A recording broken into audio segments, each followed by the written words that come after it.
Well, hey guys, welcome to the Reach Right podcast, episode number 38. I am your host, Thomas Costello, and with me, as always, is my co-host, Ian Hyatt. Hey Thomas, what's up? Oh, not too much, man. Good to see you, Ian. Looking forward to our conversation here today. We're going to be talking about 5 rules for churches moving to remote work.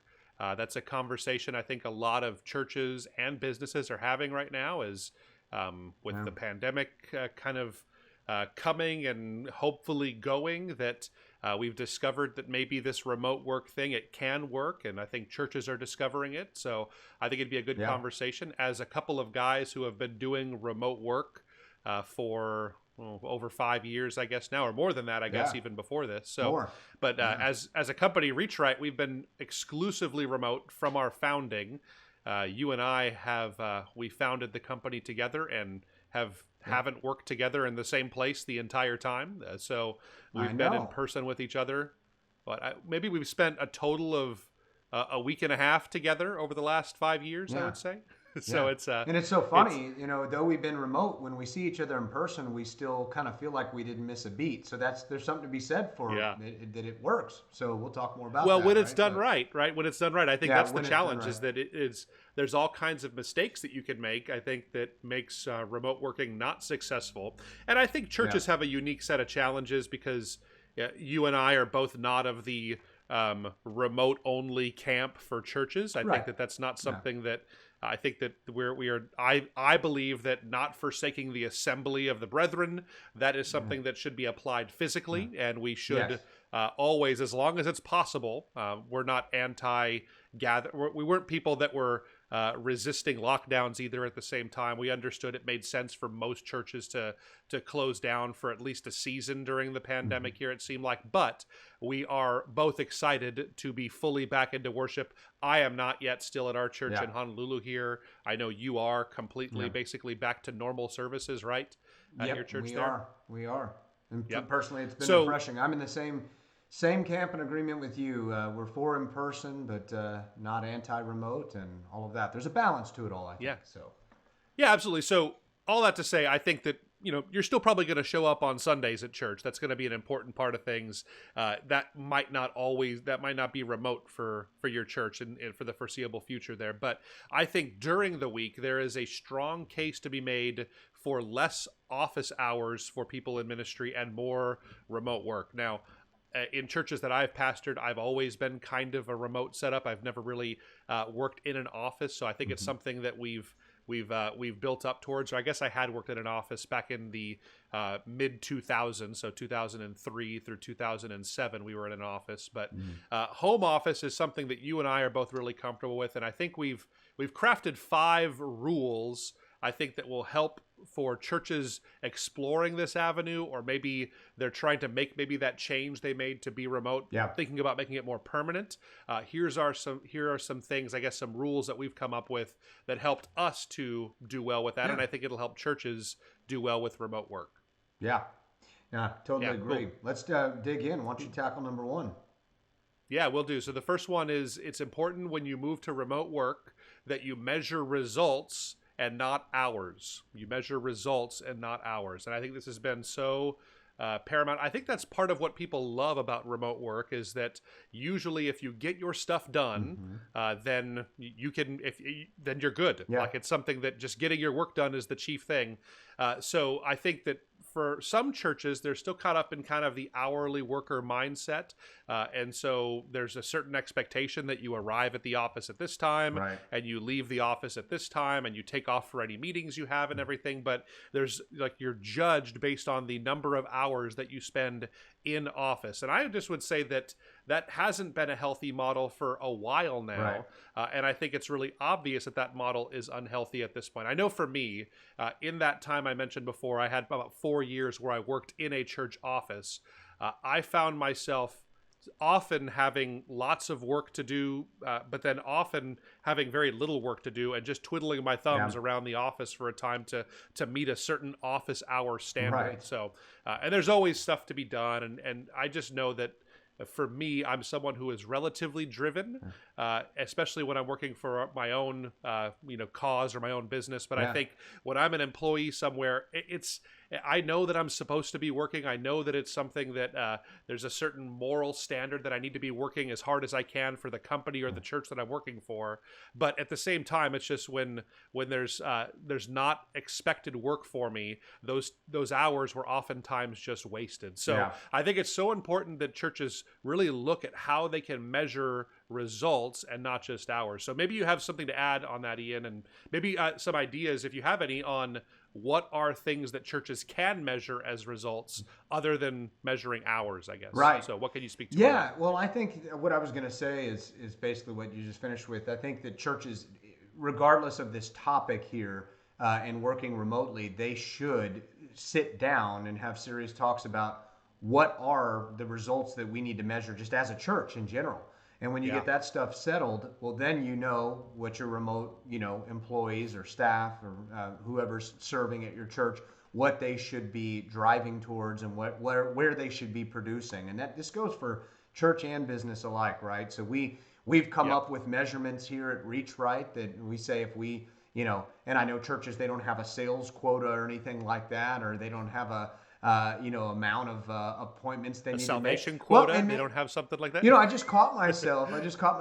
I was going to say they don't have like an amount of appointments quota, but I will say this. I just took a step back. I realized that the men's pastor at our church, he does. Like there's an expectation for him to take X amount of guys out to lunch to kind of pour into them and see where they're at spiritually. So it could be something like that. How many touches you as a staff member have with the person that you're serving, whether or not it's a women's pastor, men's pastor, small groups. It could be how many active small groups you have at a given time and when your small group semester is going, and then how many you want to be added towards the end of the year. And it could be salvations and baptisms. I know that that's a spiritual thing, and to measure that, it's different than measuring sales, revenue and those types of things. But I think to sit down and look at that, and then when you look at each staff member's position, whether or not it's worship, whatever they need to handle for production, media people, all of that, this needs to happen in this given month with these events. There's a lot of stuff to think through depending upon the kind of church you are. But when you do that, then you know what your people are, what they should be doing in a given day or month or week. Yeah, absolutely. I think that this is an ongoing conversation for a lot of churches, is what is that thing we are going to measure now? And I think for most churches, we're discovering that it is some form of an engagement metric, like how engaged are people? And there's so many ways to measure that, but it's usually some combination of conversations and actual talking to people.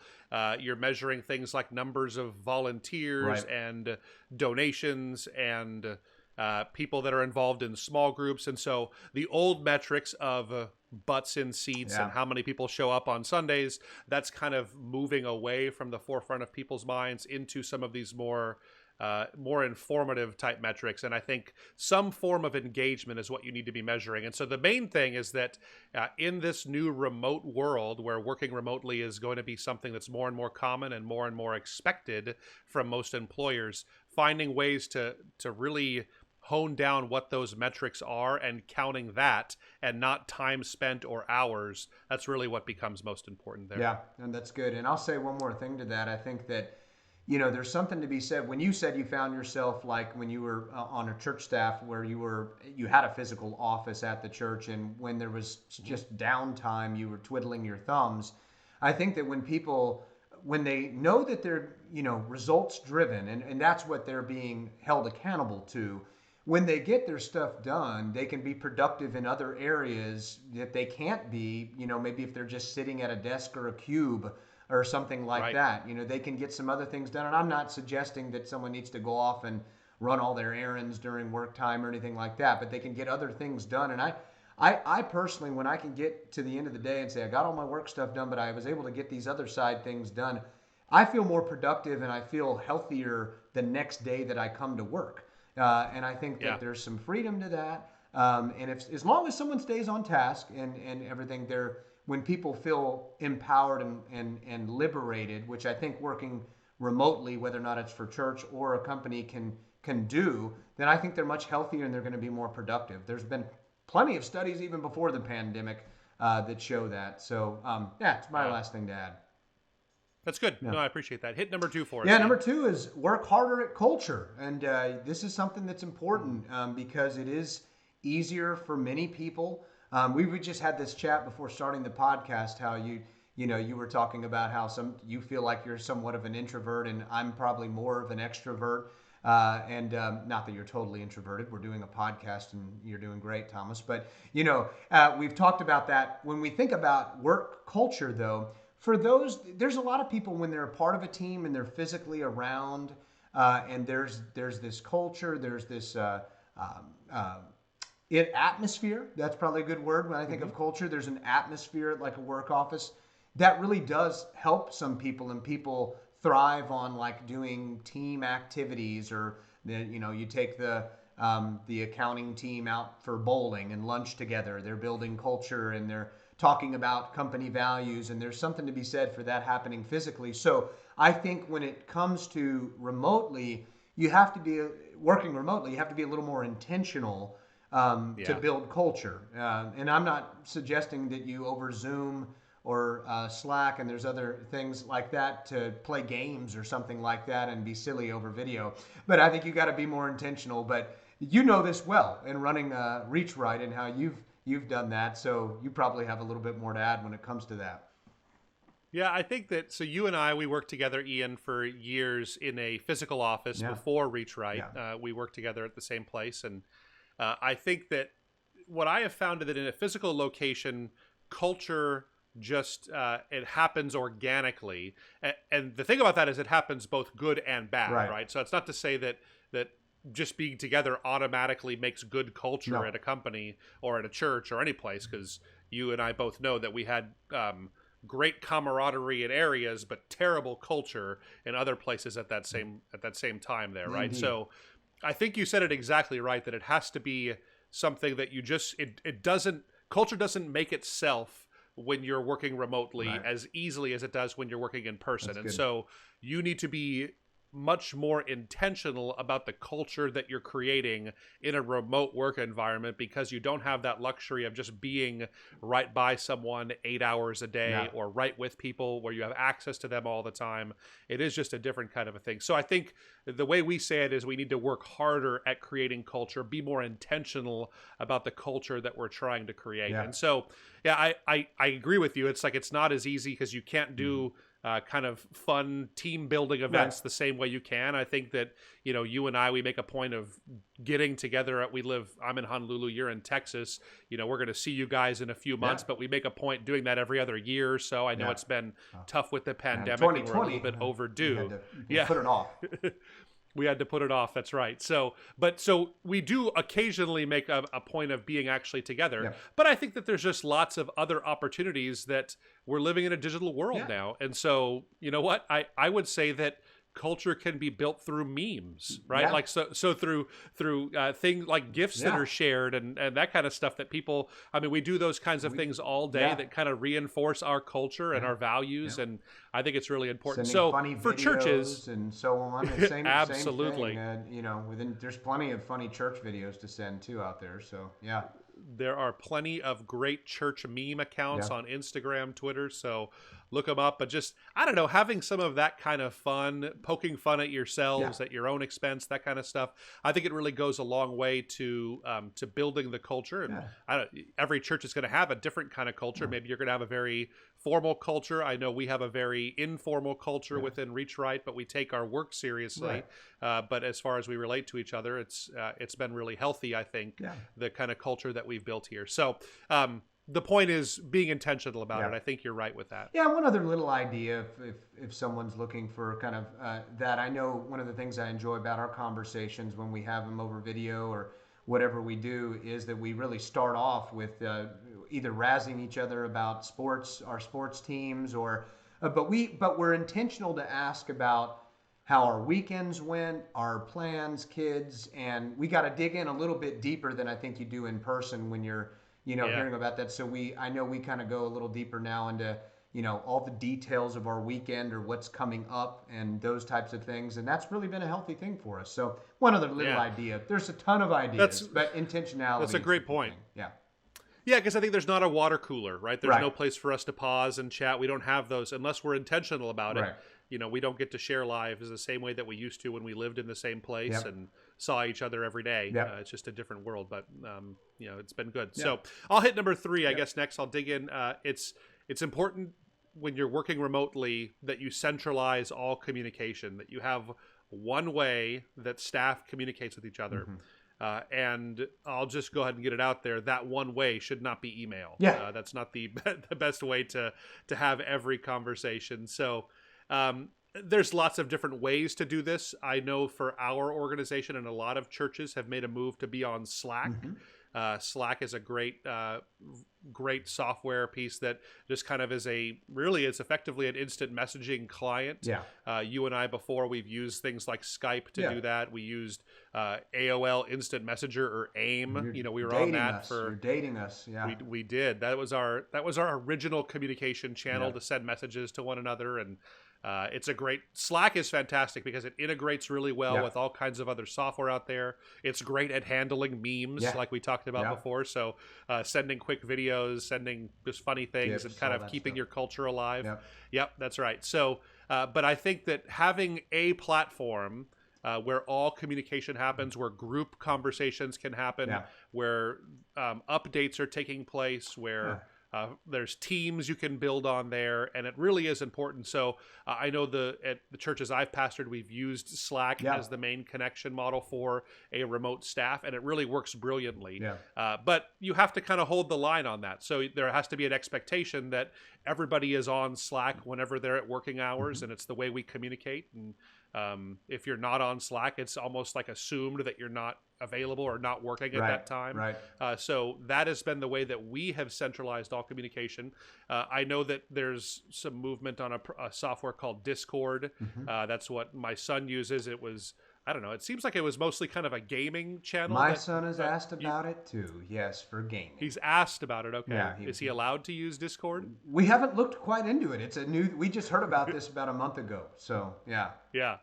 So I've seen it. They're about to get acquired by Microsoft, is what the rumors are right now. So it's going to be much more legit when that happens, it seems like. But it's effectively pretty similar to Slack, maybe a little bit more technical with those things. So maybe that's right for your church. Maybe there's some other software. Maybe your church communication software has something built in there. I don't really care so much about what it is, but making sure you have one platform that isn't email, because, let me say this here too. It should not be text messages, because having text as your primary communication model and everybody being on the same group chat on text, oh my goodness, that is such a nightmare to have.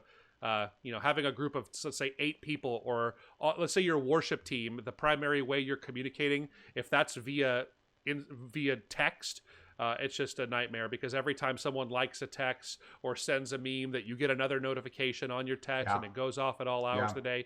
Don't make that mistake. Use something official for this. Slack is inexpensive. Get something like that and centralize your communication. So what do you have to add to that, Ian? Not much. I am a person that hates group texts, but sometimes they serve a purpose. But I agree with you 100% on that. And what I would say too that we've seen with Slack or things in the like, again, we're not just saying you have to use Slack, but we like it and use it, and as we've said, so we have experience with it. But it also has channels and things that you can create for specific work items, and everyone's kept in the loop a lot more. Everyone's seeing the same stuff, so it saves conversations to say, hey, who's on the worship project, who's on the Easter's coming up, obviously, when we're recording this. So who's on the production side? Did this thing get done?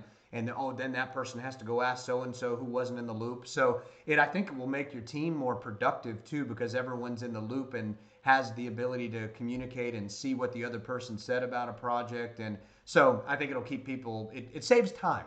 Put it that way. So having centralized communication. So that's all I have to add. So yeah. Yep. I think one other nice thing about a Slack or something like it is you have a nearly eternal record of everything that was ever sent. And so I find myself, there's some kind of information of, maybe it's a contact info or some kind of a question on what an assignment was, something like that. You have a record of it. It can always go back. You can refer to things that you and I sent to each other 3 years ago. It's all in there. It's saved, and yeah, it just kind of helps with efficiency with that Who stuff. was right and correct in an argument, and who Of made course. the infraction, and you log it for HR. I'm kidding.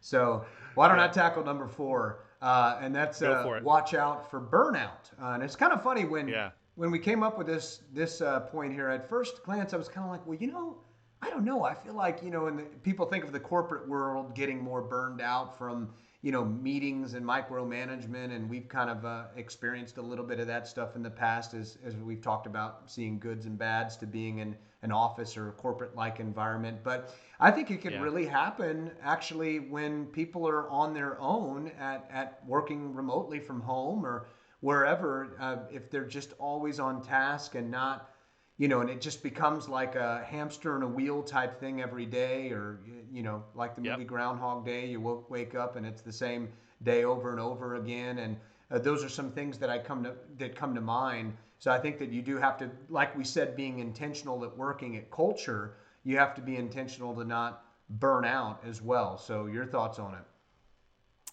Yeah, I think that this is a big one. I think that it's, at first glance, you would think that it's life giving to Yeah. be able to be at your own home, be on your own your own schedule. You drop your commute. You don't have to deal with all kinds of the office interruptions and those Yeah. things.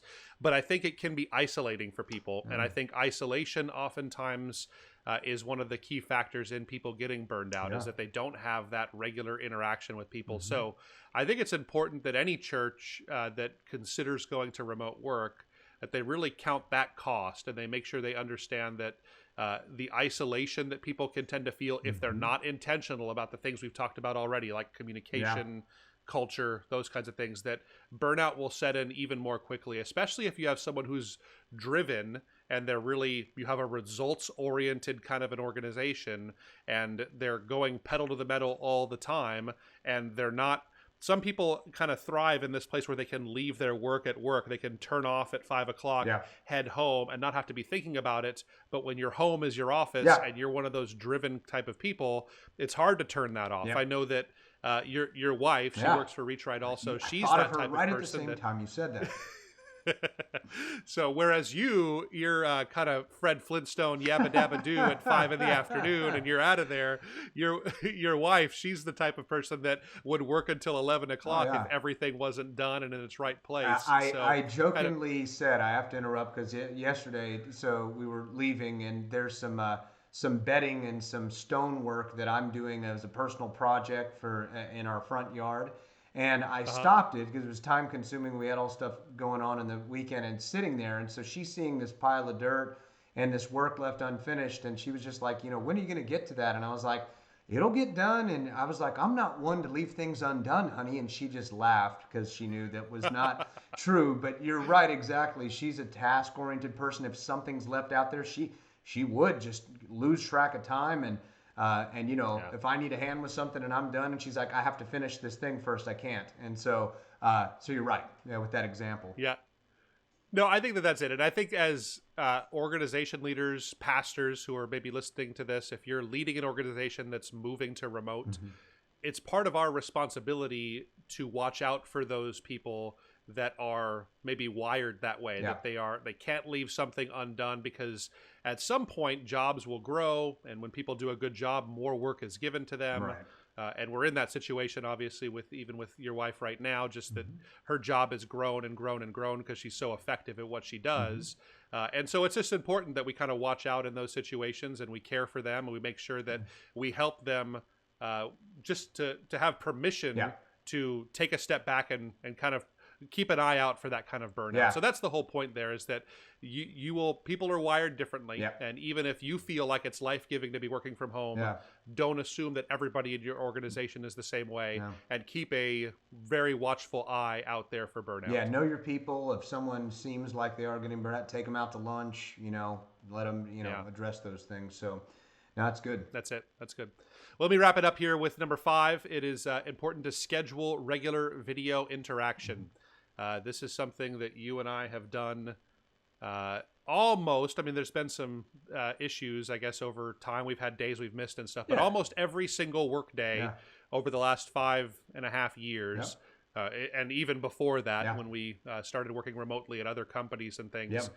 we have connected via video almost every single day. Yeah. And we live in a fantastic time because there were times where this wasn't possible. For you younger listeners out there, that there was a time before these video calls and Zooms, and we've been doing this for a long time though. So I can say that it has been culture building, relational building, and just it's made our company much better being able to have regular conversations. So what we do is when we need to talk, we almost never talk on the phone with anybody within our company. We almost always will choose to video call because there are just certain things that are more personal and more connecting when we do it via video that you can't quite accomplish over the phone. Yeah. Now, if we're out and about, we make phone calls just like anybody else, but anytime we're available, I think we all, as an organization, part of our culture is that we prefer to get onto a video call, even if we're not in our Sunday best, or you've caught me shirtless working before, and it's something. Now I am in Hawaii, so it's okay. It's a different kind of a place. It's part of the culture. Speaking of culture, here. Yeah, that's exactly right. But I don't know. I just think that having regular video interaction with your staff. That is something that really is vital if you're going to make remote work for you, because that really compensates for a lot of what would be lost being in person. So what do you have to add to that, Ian? Yeah, not much other than I agree when I at the opening part of this podcast when I said, when we have seen each other physically, when we've come to visit each other at our cities and at our homes and stayed together, when I said I kind of felt like we didn't miss a beat. When I saw you, it wasn't like I felt like, my long lost buddy here, what happened, and catch up. We've been interacting.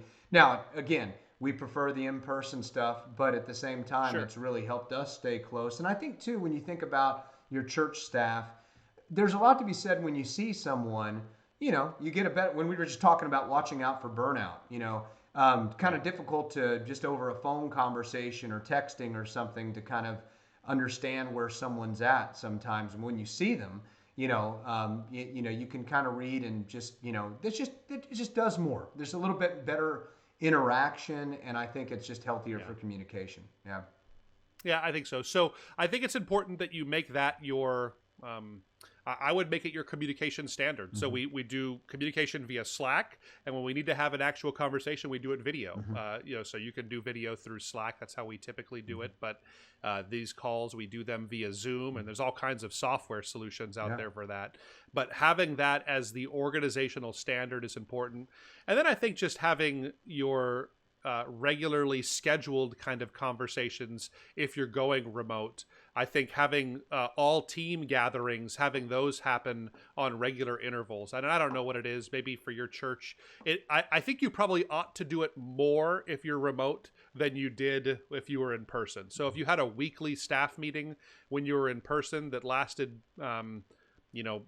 for 30 minutes or something like that, that's great. But maybe consider, if you're doing them remotely, maybe having more, maybe having 2 or 3 a week of chances just to recenter, reconnect with one another. And again, nobody is all about having more meetings for meetings' sake, but I think there's just more that you need to be more intentional about these things when you're working remotely. So having regular intervals of having staff meetings where everybody is all together and we can air our grievances and talk about our challenges and talk about our big victories and what our biggest opportunities are. I think that's just really important to kind of continue building the culture. Coming back to that again there. It's good. Good stuff. Nothing further to add. Yeah. Yeah, it's good.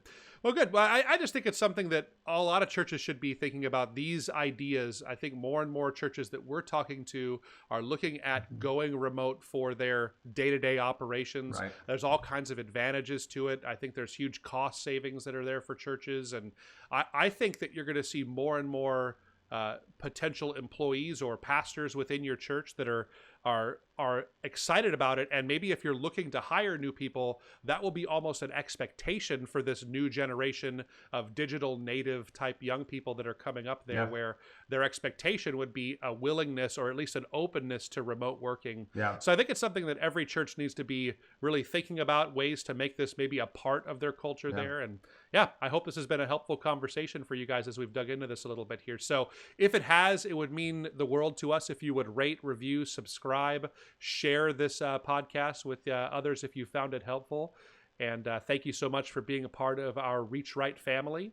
And we will catch you guys next week. Yeah.